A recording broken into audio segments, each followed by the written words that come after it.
Messieurs, toute la technique Zouk TV, bonjour. Vous avez raison, vous êtes sur Zouk TV dans l'émission Écoutez pour comprendre. Ne changez surtout pas de chaîne, mais écoutez très profondément pour pouvoir comprendre ce qui se passait hier en matière juridictionnelle. On a le grand plaisir, l'immense plaisir même, de recevoir Maître Tanger. Mes respects, Maître. Bonsoir, M. Gabin. Merci pour votre invitation et bonsoir à tous les auditeurs, les téléspectatrices et téléspectateurs de Zouk TV. Merci de m'accueillir et puis merci de nous prêter attention. C'est à nous surtout de vous dire merci. Nous allons aborder un sujet qui est en cours d'actualité, qui est dans la période, parce que hier c'était le 22 mai. Tout à fait. Fête de l'abolition de l'esclavage. Mais dans l'abolition de l'esclavage, dans tout ça, il y avait des lois. Ça se passait comment avant d'arriver à l'abolition? Alors d'abord, un propos introductif, je voulais dire que c'est important, peut-être parler comment je me suis venue peut-être à ces recherches-là. Moi, À votre convenance.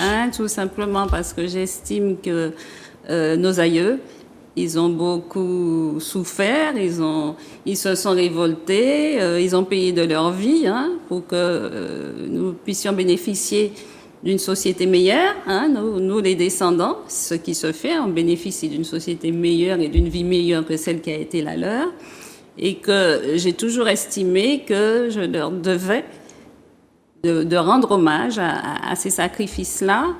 Et comme j'ai une formation, donc je suis docteur en droit, je suis juriste, je me suis demandé comment j'allais pouvoir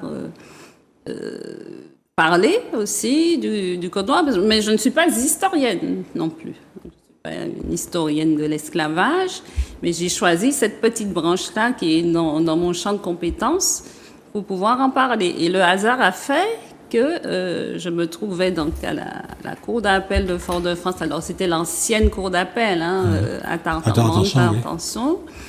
Et comme il y a toujours beaucoup d'attentes, puisque les avocats passent les uns après les autres pour leur dossier, il y a beaucoup d'attentes.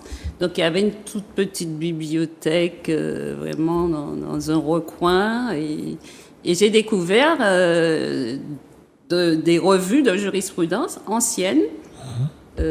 Avant 1848, j'ai découvert qu'il y avait encore, ça s'appelait des dallos cirés, les juristes connaissent, ceux qui ont... Et donc... curieusement comme ça, je regarde et je dis tiens, c'est bizarre, il y a encore ces ouvrages-là, et en plus il y en a d'avant l'abolition de l'esclavage. Je prends donc un livre 1830, je regarde la table des matières comme ça par curiosité et je vois cause de l'esclavage. Et je vois que en fait, ce sont des arrêts de la Cour de cassation. Il y a des commentaires sur des arrêts de la Cour de cassation sur l'esclavage, et avant l'abolition. Et ça, je ne savais pas. Qui était jugé à l'époque? Alors, c'était des recours. En fait, dans l'ordonnancement juridique français, il y a 3 niveaux. Il y a la première instance, qui sont donc les tribunaux de grande instance, actuellement tribunal judiciaire. Ensuite, il y a effectivement en recours le cours d'appel. Alors, à l'époque, ça s'appelait les cours coloniales. C'était la juridiction d'appel. Et quand effectivement ils rendent leurs arrêts, puisque ce sont des arrêts devant les cours d'appel, il y a la possibilité, soit pour effectivement celui qui a perdu son affaire, ou même aussi pour le procureur général, de former un recours. Soit pour le procureur général, c'est un recours dans l'intérêt de la loi, s'il estime qu'effectivement qu'une cour a mal appliqué la loi. Ou alors, effectivement, la partie qui a perdu son procès, qui souhaite effectivement former un recours devant la Cour de cassation. Mais à cette époque-là, on ne savait pas. Et en fait, ce n'est que tardivement en fait, que la Cour de cassation intervient donc, dans cette longue période de l'esclavage, pour la simple raison que pour qu'elle puisse connaître des décisions des cours coloniales, des cours royales, il fallait que les textes, notamment le Code de procédure civile et le Code de procédure pénale, soient applicables dans les colonies. Or, ce n'était pas le cas. Et ça n'a été le cas qu'à partir de 1828. Donc, avant 1828, toutes ces juridictions-là, elles faisaient évidemment comme elles voulaient. Hein, il y avait une application tout à fait unique du droit, déjà, et du Code noir, puisque c'était le Code noir notamment. Il y avait d'autres lois aussi, mais notamment le Code noir qui régissait effectivement la situation des esclaves et aussi les droits et les devoirs des uns et des autres pendant cette période-là. Donc à partir de, donc ils ont fait comme ils voulaient. Il y a eu quand même des tentatives auparavant de rendre quand même ces juridictions, on va dire, un petit peu plus saines, hein, notamment il y a eu des textes qui sont venus interdire par exemple des magistrats qui arrivaient de France de se marier avec des femmes créoles, hein, des possesseurs d'esclaves, hein, de fréquenter ces familles-là de manière très près, d'avoir eux-mêmes des habitations avec des esclaves. Et puis il y a aussi ce qui nous est resté jusqu'à ce jour, c'est qu'à un moment aussi, ils ont décidé de ne pas permettre, en tout cas de limiter la possibilité qu'avaient donc ces familles d'esclavagistes, hein, ces familles de colons, d'exercer la fonction de magistrat dans la colonie où ils habitaient, où leur famille avait des habitations avec des esclaves. Donc ça a été fait ça d'abord. Et puis à partir de 1828, il y a eu effectivement cette application du Code de procédure civile qui permettait de faire des recours, de former des recours, ce qu'on appelle des pourvois en cassation, à l'encontre des arrêts de ces cours coloniales. Et donc je découvre ça, je vois ça, donc je regarde et je me rends compte que il y a eu quand même, je ne savais pas que la Cour de cassation avait statué sur ça. Donc j'en prends un autre, donc j'avais pris 1830, je prends 1835, je prends 1840 et je vois qu'il y a des affaires. Et à partir de là, ça m'a donc passionnée. Mais le problème, c'est que on a perdu beaucoup d'éléments, beaucoup d'archives. Hein. Oui. Sur le livre, vous allez voir qu'il y a effectivement les ruines, du tribunal de Saint-Pierre. Donc on a perdu effectivement beaucoup d'archives à cette période-là. C'est pas toujours facile.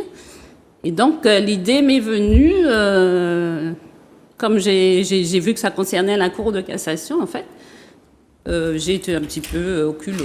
Donc, j'ai écrit au président de la Cour de cassation, qui était M. Guy Canivet à l'époque, premier président de la Cour de cassation. Et donc, je lui ai dit que j'avais découvert que la Cour de cassation avait eu un rôle assez actif à travers des arrêts et que je voulais avoir accès à ces décisions-là.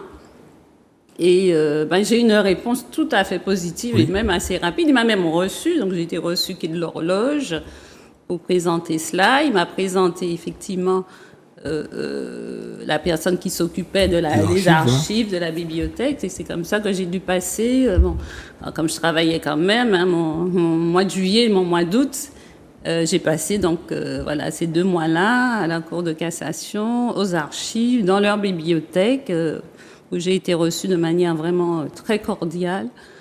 Et j'ai pu exhumer, avoir accès notamment aux réquisitoires. À travers les réquisitoires, alors il y avait un magistrat, le procureur général de la Cour de cassation, qui s'appelait Jean-Baptiste Dupin. Et ça a été, pendant toute cette période-là, ce magistrat qui a requis, dans la plupart de ces dossiers, je le retrouve beaucoup dans ces recours-là, et il a toujours été, alors bon, je crois qu'il était aussi de la franc-maçonnerie, hein, peut expliquer un petit peu l'approche humaniste qui était la sienne, mais il a toujours requis en faveur. Bon, d'abord, pas contre la loi. Bon, il y a eu quand même, effectivement, on a beaucoup tordu. La bonne application de la loi.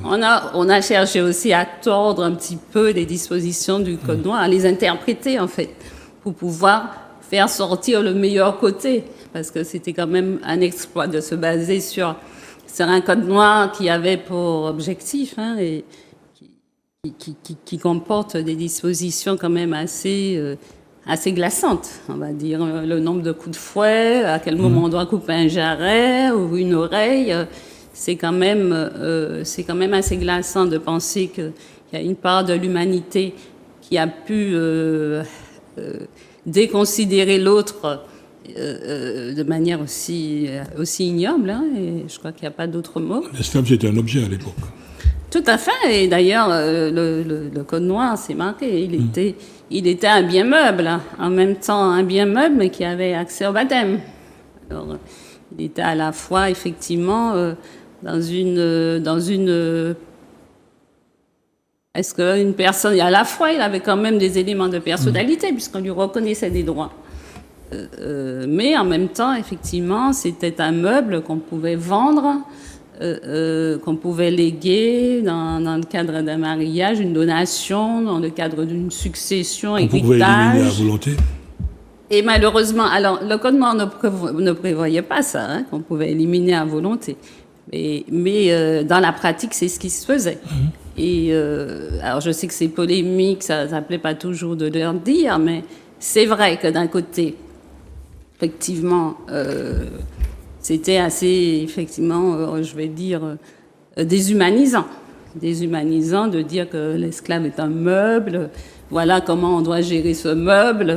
Voilà, ça c'était effectivement assez choquant. Mais d'un autre côté, il s'agissait aussi de limiter les exactions qui avaient lieu. Quand on disait c'est 16 coups de fouet et c'est pas 25 ou 50, c'était d'une certaine manière la volonté de limiter un petit peu les exactions qui avaient lieu. C'est d'ailleurs pour ça que ce Code noir, Louis XIV à l'époque, a décidé donc de faire ce texte. Je pense que Madame de Maintenon y est pour quelque chose, puisque c'était une femme assez pieuse qui était sa maîtresse en fait et qui finit par épouser en 1783. Je pense que, alors d'un côté, bien entendu, hein, il n'y a pas que de l'humanité à travers ça. Hein. Il y a des intérêts économiques, il y a les conflits et les rivalités avec l'Angleterre. Il y a des intérêts commerciaux. Il y a de l'argent qui se perd. Hein. On voit que tout ce qui devrait remonter vers l'État ne remplisse pas les caisses du royaume. Donc ça aussi, hein, c'est d'abord ça qui a motivé. Mais aussi, effectivement, à l'époque, ces gens-là aussi pensaient qu'à un moment, on s'approche de la mort, et il faut sauver son âme, et il faut faire preuve d'un petit peu d'humanité. Donc on a essayé aussi d'encadrer effectivement le traitement des esclavisés ou des esclaves à cette époque-là. Mais à propos du Code noir,